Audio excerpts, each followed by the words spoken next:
Shalom bien-aimés, shalom la famille, bienvenue à notre temps de méditation de ce matin. Je suis Mélène Mabella, assistant pasteur. J'ai été responsabilisée pour apporter la méditation ce matin. Mais avant de commencer, nous allons prendre le temps de dire merci à Dieu parce que nous croyons que si nous sommes là, c'est la grâce de Dieu. Nous ne sommes pas meilleurs que ceux comme nous qui se sont couchés hier soir, qui n'ont pas pu se lever ce matin. Mais à nous, à toi et moi, Dieu nous fait grâce de nous lever. Voilà pourquoi nous refusons d'être ingrats. Nous voulons vraiment prendre ce temps, nous arrêter, lui dire merci pour ce jour. Père, nous te sommes reconnaissants, nous te disons merci. Merci Seigneur pour ce jour qui s'est levé. Merci pour toi qui as renouvelé en nous le souffle de vie.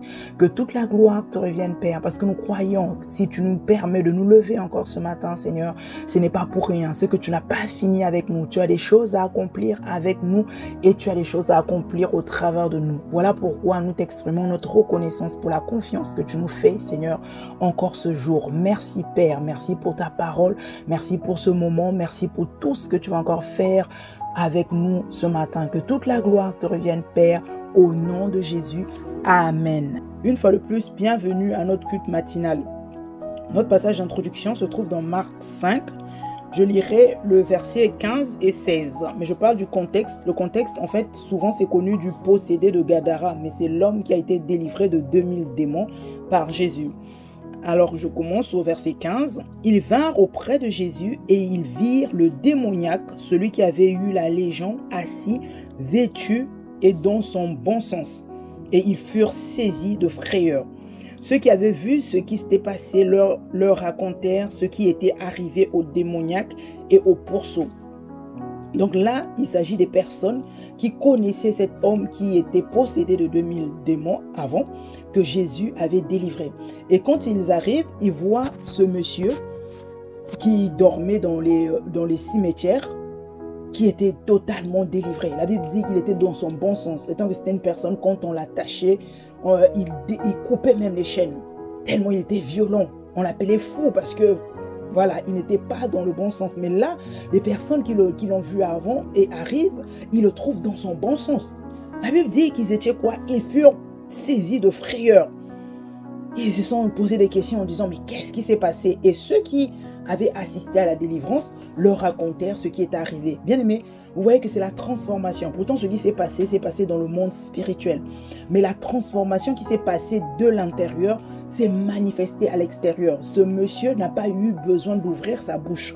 Mais les personnes qui le connaissaient, ceux qui l'ont vu avant, viennent le voir dans son bon sens. Ils se disent non, c'est pas possible. Il y a quelque chose qui s'est passé. Ils ont vu tout de suite le changement sur la personne. Ils se sont dit il y a quelque chose de différent. Il n'est plus comme avant. Il ne réagit plus comme avant. Il ne s'agite plus comme avant. On l'attrape plus comme avant. Mais on voit qu'il est lui-même assis tranquillement dans son bon sens. Il y a quelque chose qui s'est passé. Bien aimé, on voit qu'au travers de cette transformation, on voit que les gens ont été touchés. Ce monsieur a influencé des personnes autour de lui, ceux qui le connaissaient. Et encore au travers de ça, cette expérience, il y a d'autres qui avaient assisté, qui parlaient de ça, qui racontaient. Et là, les gens ont entendu parler de Jésus. Parce qu'en parlant de sa transformation, les gens vont forcément se poser des questions. Mais qu'est-ce qui s'est passé? On leur raconte que non, il a été délivré par qui? Par Jésus. Donc c'est une manière d'évangéliser, de parler de Jésus. Sans que lui, il ouvre sa bouche. Simplement, son témoignage a fait parler de Jésus. Par son témoignage, il a touché les personnes. Par la manifestation de sa transformation à l'extérieur, il a été influent, il a influencé les personnes. Et ça devait être le cas pour nous aussi les chrétiens. Parce que quand la Bible nous parle d'enfants de Dieu, de nouvelle naissance, la véritable nouvelle naissance se manifeste. Ça ne peut pas être caché, ça ne peut pas être invisible. C'est visible aux yeux physiques, avec les yeux physiques. Les personnes qui t'ont connu avant et qui te voient aujourd'hui doivent constater qu'il y a quelque chose qui s'est passé. Il y a eu un changement, il y a eu une transformation de ta vie. Ça ne peut pas se cacher parce que ce qui s'est passé à l'intérieur, dans le monde spirituel, se manifeste. Ça se voit, il y a un témoignage, il y a quelque chose qui montre qu'il y a eu un changement, il y a eu une transformation. Et nous le voyons dans 2 Corinthiens 5, 17. Si quelqu'un est en Christ, il est une nouvelle créature. Les choses anciennes sont passées, voici, toutes choses sont devenues nouvelles. Si quelqu'un est en Christ, il devient quoi? Une nouvelle créature. Bien-aimé, si tu es né de nouveau, si tu es enfant de Dieu, si tu as accepté Jésus comme Seigneur et Sauveur, tu l'as reçu dans ta vie, tu deviens une nouvelle créature. Une nouvelle créature, ça veut dire que ce qui tu étais avant n'existe plus. Et là, tu as été créé de nouveau. C'est ça que ça veut dire. Donc, le passé n'a plus de lien. Tu ne dois plus être influencé par ce qui s'est passé avant dans ta vie. Parce que cette personne qui réagissait d'une manière, qui vivait d'une manière, qui se comportait d'une manière, cette personne-là n'existe plus. Pourquoi? Tu as été créé. Cette personne, elle est morte. Et il y a une nouvelle créature qui vit. Voici toutes choses sont devenues nouvelles. Quand on entend voici toutes choses sont devenues nouvelles, que les choses anciennes sont passées. Et la Bible nous dit voici toutes choses sont devenues nouvelles. Bien-aimé, voici, vois, regarde. Toutes choses dans sa vie sont devenues nouvelles. C'est comme si je vous présente une nouvelle personne. Voici cette personne, voici la nouvelle personne. Regarde comment elle est devenue. Ce qu'elle était avant n'existe plus, ça a disparu. Les choses anciennes de sa vie, le comportement ancien, l'attitude ancienne, les réactions d'avant, totalement disparu, toutes choses sont devenues nouvelles. Simplement parce que la nouvelle naissance, dans une autre version on dit, a déjà commencé. La nouvelle naissance se manifeste. Ce qui s'est passé à l'intérieur se manifeste à l'extérieur. Bien aimé, c'est ça, c'est de ça qu'il s'agit. Ce qui peut influencer les personnes, c'est ce que tu deviens à l'intérieur de toi et qui se manifeste à l'extérieur. Parce que tu peux même te poser des questions en disant, mais dans ma famille, c'est difficile. Je n'arrive pas à influencer les personnes. Pourtant, je suis né de nouveau. Mais je n'arrive pas à emmener les autres à Dieu. Je ne sais pas quoi faire. Bien aimé, la seule chose, le seul facteur, je dirais, qui emmène une personne à te suivre, qui emmène une personne à être influencée par toi, c'est ce que tu manifestes à l'extérieur, ce qui s'est passé à l'intérieur de toi, cette transformation intérieure, cette nouvelle naissance qui s'est faite dans le monde spirituel. Quand elle se manifeste à l'extérieur, ce témoignage vivant, réel, c'est ça qui va emmener les personnes à être totalement touchées. Parce que toi, tu te laisses influencer par la parole. Tu es là, tu laisses la parole te remplir, la parole t'inonder. Et cette parole, elle t'influence, elle t'emmène à manifester la vie de Dieu. Elle t'emmène à manifester le caractère de Christ, la nature divine. Tu commences à produire le fruit de l'esprit. Parce que le fruit dont on parle, quand on dit, vous les connaîtrez par leurs fruits, c'est le fruit de l'esprit. Et le fruit de l'esprit, Galates 5, 22 nous dit, car l'Esprit de Dieu produit bien autre chose. Le fruit de l'Esprit, c'est l'amour, la joie, la paix, la patience, le bon caractère, l'amabilité, la serviabilité, la bonté, la générosité, la fidélité, la confiance dans les autres, la douceur, la modestie, l'humilité, l'aptitude à céder et à s'adapter, la tempérance, la chasteté, la maîtrise de soi. Bien aimé, tout est dit dedans. Quand la parole de Dieu t'influence, tu produis ce que nous avons vu ici, le fruit de l'esprit. Le fruit de l'esprit devient tellement visible à l'extérieur parce que le travail s'est fait à l'intérieur, mais après ce fruit, il est visible à l'extérieur. Avec les yeux physiques, on voit une personne qui a totalement changé. Parce que quand on parle de l'amour, une personne qui ne manifestait pas de l'amour autour d'elle commence à manifester de l'amour. Une personne qui était tout le temps en dents de scie, qui faisait des yo-yo dans ses humeurs, dont tu sens la personne triste sans savoir le pourquoi, commence à manifester la joie de Dieu. Et cette joie dont je parle ne dépendra pas des paramètres extérieurs. C'est pas parce que la personne a gagné au loto, a gagné un grand prix, a eu une promotion au travail. Non, simplement la joie de Dieu inonde son cœur et la joie de Dieu à l'intérieur se manifeste à l'extérieur. La personne devient patiente. Tu vois une personne qui était tout le temps en colère, qui devient calme. La personne qui était tout le temps en train d'agir, de réagir à un quart de tour. Après, on voit la maîtrise de soi. Bien aimé, les gens observent, les gens regardent. Et c'est ça qui va toucher une personne. C'est par là que tu peux influencer une personne. La personne peut se dire non, c'est pas possible. Celui-là, celle-là, je la connaissais, je le connaissais. Je sais comment elle pouvait agir par rapport à ça. Mais je vois comment elle se comporte. Même tes paroles, même tes actions. Tout a été changé, transformé totalement. Bien aimé, tu ne peux pas laisser une personne indifférente. La personne qui te regarde dit non, il y a quelque chose qui s'est passé. Il y a un changement, il y a une transformation réelle qui se manifeste. Je vois le fruit de l'esprit. Moi aussi, je veux la même chose. Moi aussi, je veux Dieu. Parce que si celle-là ou celui-ci a changé, c'est que Dieu est fort, c'est que non, Dieu est puissant. Tu vois, là, tu n'as même pas besoin d'ouvrir ta bouche, tu n'as même pas besoin de parler, mais simplement en te voyant, la transformation arrive. C'est ça dans nos familles aussi, parce que la tendance que nous avons, c'est leur parler, oui, Dieu a fait, non, venez à Dieu, sinon vous allez en enfer, ou c'est que Dieu qui fait ça, oui, je vais à l'église, je suis à l'église matin, midi, soir, oui, à l'église, très bien, gloire à Dieu. Mais le plus important pour cette personne, c'est de te voir et de constater l'avant, nouvelle naissance, et après, en se disant, non, il y a véritablement eu une nouvelle naissance. Cette personne est véritablement devenue une nouvelle créature. Ce n'est plus celle que j'ai connue, ce n'est plus celui que j'ai connu. Bien aimé, plusieurs personnes sont arrivées à donner leur vie à Dieu à cause ou grâce au témoignage des membres de leur famille ou des personnes, des amis autour d'eux. Ils ont vu ces personnes avant leur conversion et en les voyant après, tellement ces personnes manifestaient ce fruit dont on parle, on les reconnaît par leur fruit, donc le fruit de l'esprit. Tellement les personnes étaient transformées, bien aimés, ils se sont dit non, nous aussi on veut Dieu, nous aussi on veut la même chose, on veut vivre la même chose. On peut prendre un exemple simple, bien aimé, une voiture qui sort du lavage, une voiture qui a été lavée, bien nettoyée, quand elle se présente devant toi, tu vois, tu te dis non, elle brille, elle est propre. C'est tellement évident pour toi, tu te dis non, cette voiture, elle vient d'être nettoyée. Parce que c'est pas possible, une voiture qui a roulé des heures ou des, voilà, ne peut pas être autant propre. Donc si elle est si propre, c'est qu'elle vient du lavage. Tu peux même, si tu connais bien la personne, en disant, tu sors juste du lavage. Oui, parce que tu vois le changement. Tu vois qu'il y a quelque chose qui est différent. C'est la même chose. Nous parlons de Dieu, nous voulons Dieu. Nous disons, nous sommes enfants de Dieu. C'est très bien, gloire à Dieu, nous sommes enfants de Dieu, c'est la vérité. Mais est-ce que nous manifestons véritablement la nouvelle naissance, ce que nous sommes devenus? Parce que la Bible dit que ceux-là qui sont nés, non de la volonté de la chair ni du sang, dans Jean 13, mais dit de Dieu. Nous sommes nés de Dieu. En naissant de nouveau, nous sortons de Dieu. Nous sommes nés de Dieu. Nous ne pouvons pas être différents de Dieu. Parce que nous avons hérité la nature de Dieu. Nous sommes de la même nature que Dieu. Donc nous ne pouvons pas avoir le caractère différent de Dieu.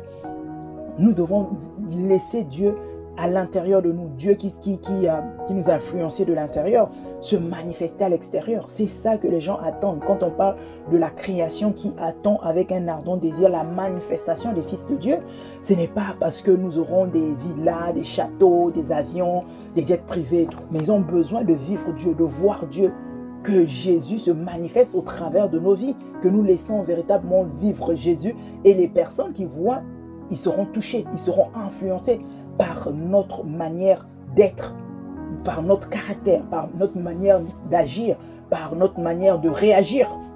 Ils verront. Et cette transformation réelle touche et influence. Bien aimé, le premier même à faire, prends le temps de laisser la parole de Dieu te remplir. Prends le temps de prendre la parole de Dieu, de la laisser t'inonder véritablement. Que cette parole dont Dieu dit lui-même que ma parole est esprit et vie, que l'esprit dans la parole de Dieu puisse totalement te transformer. Que l'esprit qui est à l'intérieur de cette parole transforme ton cœur, que tu aies le même cœur que Dieu, et que cette transformation qui va se passer à l'intérieur se manifeste à l'extérieur. Et à partir de là, tu n'auras plus besoin d'ouvrir la bouche. Tu n'auras pas de difficulté. Ta vie même parlera à ta place. Ton témoignage parlera à ta place. Et tu influenceras naturellement les personnes autour de toi. Amen. Nous allons prendre le temps de rendre grâce à Dieu pour la révélation de sa parole et lui recommander la journée. Père, nous te sommes reconnaissants. Nous te disons merci. Merci pour ta parole qui est la lumière qui nous éclaire. Ce matin encore, Seigneur, ta parole nous a enseigné, ta parole nous a édifié et ta parole nous emmène, Seigneur, à nous ajuster. Là où, Seigneur, nous avons cherché par nos propres moyens comment faire pour influencer les personnes autour de nous. Que ce soit les membres de nos familles, que ce soit nos collègues, nos amis. Nous avons fonctionné comme nous croyons bien faire. Mais nous nous rendons compte, Seigneur, que ce n'était pas la meilleure manière. Aujourd'hui, nous l'avons compris, que nous avons d'abord besoin nous-mêmes de nous laisser influencer par ta parole. Et à partir du moment où toi, tu nous influences au travers de ta parole, nous pouvons nous aussi, Seigneur, être capables d'influencer autour de nous. Parce que la transformation qu'opère ta parole à l'intérieur de nous se manifeste à l'extérieur. Et toutes les personnes qui nous ont connus, qui nous connaissent, verront ce changement, verront cette transformation. Et c'est à partir de là, Seigneur, que nous pouvons les influencer. Voilà pourquoi nous prenons la décision, Seigneur, de nous laisser totalement inonder par ta parole. Laisser ta parole nous remplir, faire place à ta parole, laisser la place à ta parole, apprendre à renoncer à nous-mêmes, à laisser ta parole prendre place totalement, entièrement, arrêter de penser à nous et te laisser prendre place à l'intérieur, afin que ce changement que tu opères à l'intérieur soit visible au travers de nos vies, au nom de Jésus. Que notre nature divine se manifeste à l'extérieur, que le témoignage de nos vies, Seigneur, puisse toucher un plus grand nombre dans notre famille, parmi nos amis, nos collègues, au nom de Jésus. Seigneur, merci pour cette transformation. Merci pour cette parole. Béni sois-tu, Seigneur, parce que plus jamais nous allons rester les mêmes. Nous voulons véritablement manifester la nouvelle naissance, produire le fruit de l'Esprit au travers de nos vies, que le fruit de l'Esprit soit visible. Là où nous étions enclins, Seigneur, à nous fâcher, que, Seigneur, la douceur soit notre partage au nom de Jésus. Là où il y avait de l'impatience, que la patience arrive. Là où nous avons manqué de l'amour, Seigneur, que nous manifestons ton amour à toi au nom de Jésus. Que la maîtrise de soi, que toutes ces choses, la paix, la joie, tout ce que produit ton esprit, Seigneur, soit visible au travers de nos vies au nom de Jésus. Seigneur, merci. Merci, Seigneur. Merci pour ce jour encore qui s'est levé. Béni sois-tu, Seigneur, pour toi qui nous permet de vivre ce jour, Seigneur. C'est encore une opportunité, une occasion que tu nous donnes, Seigneur, de manifester ta vie au travers de nos vies, au nom de Jésus. Seigneur, du sortir de nos maisons, dès que nous sortons, nous savons que toi, tu es avec nous, que tu marches avec nous. Tu es en nous et tu es avec nous, Seigneur. Alors, tout ce que nous avons à faire, c'est te laisser t'exprimer au travers de nos vies, te laisser vivre, que nous soyons de ceux-là qui pourront dire que ce n'est plus nous qui vivons, mais c'est toi qui vis.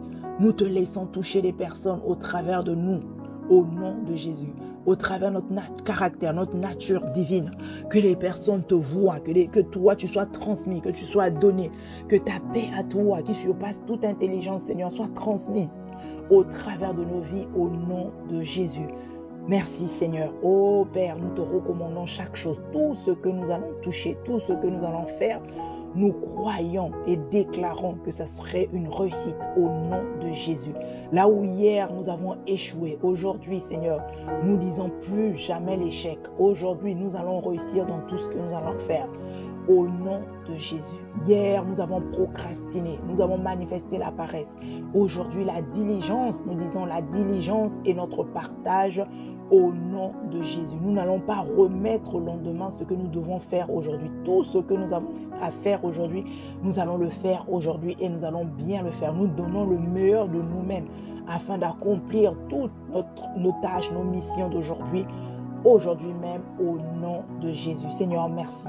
Merci Seigneur parce que nous sommes des bénédictions autour de nous, Seigneur. Tu fais de nous la source même de bénédiction dans nos familles, parmi nos amis, nos collègues. Seigneur, cette bénédiction que nous sommes, Seigneur, fait du bien aux autres au travers de ce que nous sommes, ce que nous manifestons, au travers nos paroles, au travers nos actions, au travers, Seigneur, oh Dieu, notre manière de fonctionner. Nous manifestons, Seigneur, qui tu es en tout temps et pour tout au nom de Jésus. Seigneur, merci. Nous te recommandons, Seigneur, chaque membre de nos familles. Nous prions, Père, que toi et toi seul sois celui-là qui va guider chacun de nos pas. Toi, le bon berger, Seigneur, c'est toi que nous suivons. Nous écoutons ta voix et nous marchons à ta suite. Derrière toi, Seigneur, tu avances d'un pas, nous avançons d'un autre.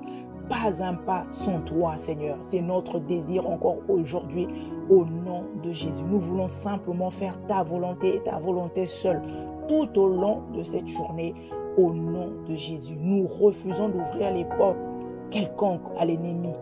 Nous veillons sur notre manière de fonctionner. Nous veillons même sur notre manière de penser. Nos pensées, Seigneur, nous les ramenons captive à l'obéissance de Christ en toutes choses au nom de Jésus. Nous soumettons nos pensées à toi afin que nos paroles et nos actions puissent suivre, que tout en nous, Seigneur, fasse ton plaisir au nom de Jésus. Seigneur, merci. Merci pour tout ce que tu fais.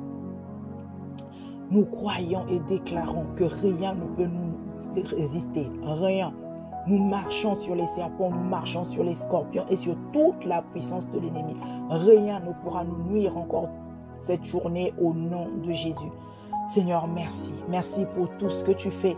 Nous détruisons tous les plans de l'ennemi concoctés contre nous au nom de Jésus. Nous annulons les paroles de malédiction qui ont été proclamées contre nous, nos familles.